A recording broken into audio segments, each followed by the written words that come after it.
Welcome sa Tagalog Horoscope, ang iyong gabay sa pang-araw-araw na buhay.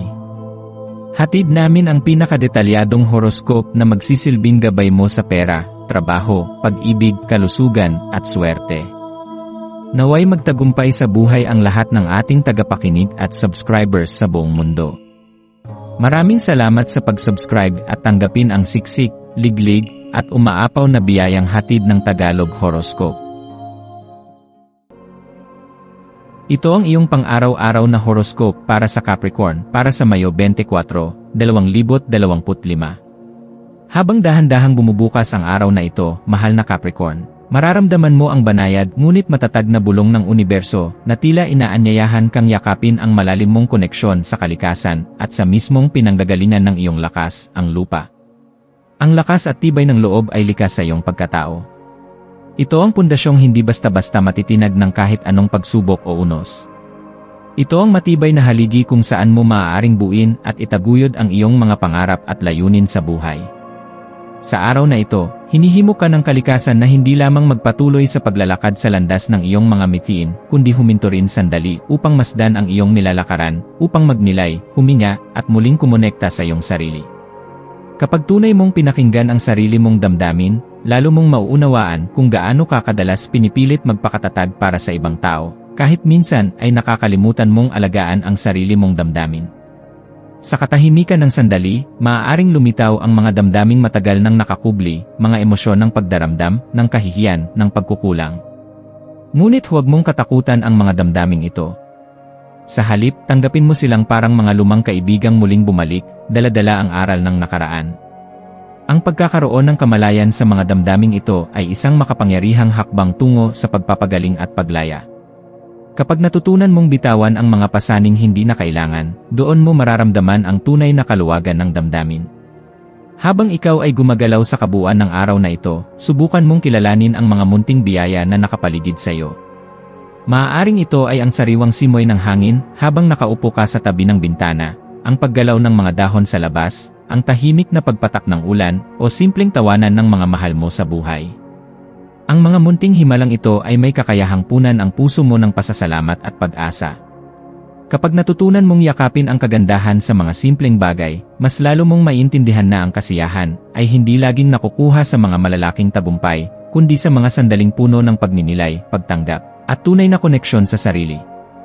Ang enerhiya ng kalikasan ay tila mas lalong nagpapalalim sa iyong pagnanais na kumilos ng may kapayapaan.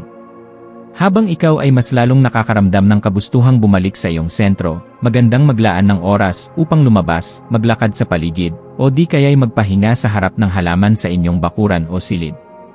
Ang karanasang ito ay hindi lamang nagpapatahimik ng isip, kundi nagbubukas din ng mga bagong pananaw tungkol sa balanse, katatagan, at inspirasyon.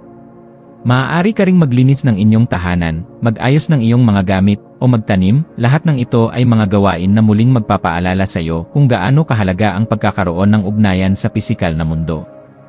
Ang pakikinig sa katahimikan ng kalikasan ay parang pakikinig sa mas malalim na boses ng iyong kaluluwa. Ngayong araw, magandang pagkakataon din ito upang mas lalong palalimin ang koneksyon mo sa iyong sarili.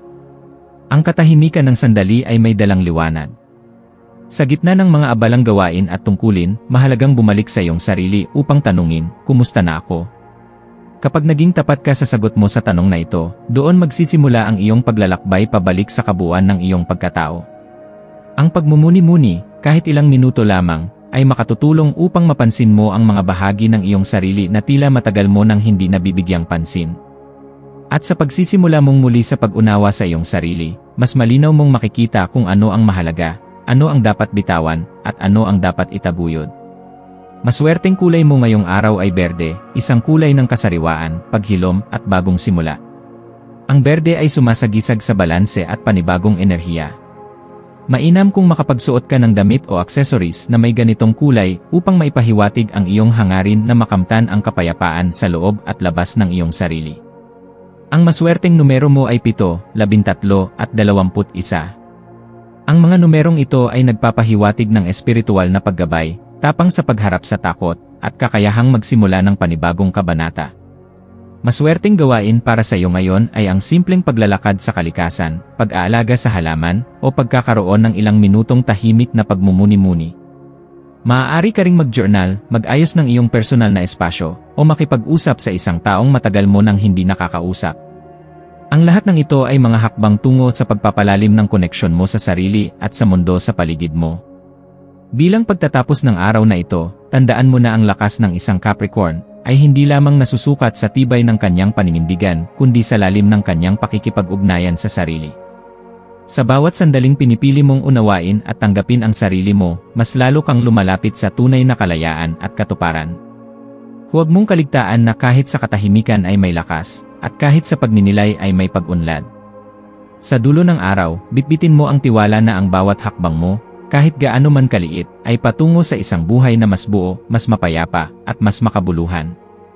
Magpahinga ka ngayong gabi ng may kapayapaan sa puso, at buksan mo ang iyong sarili sa mga bagong simula. Tandaan, ang tunay na tagumpay ay nagsisimula sa loob.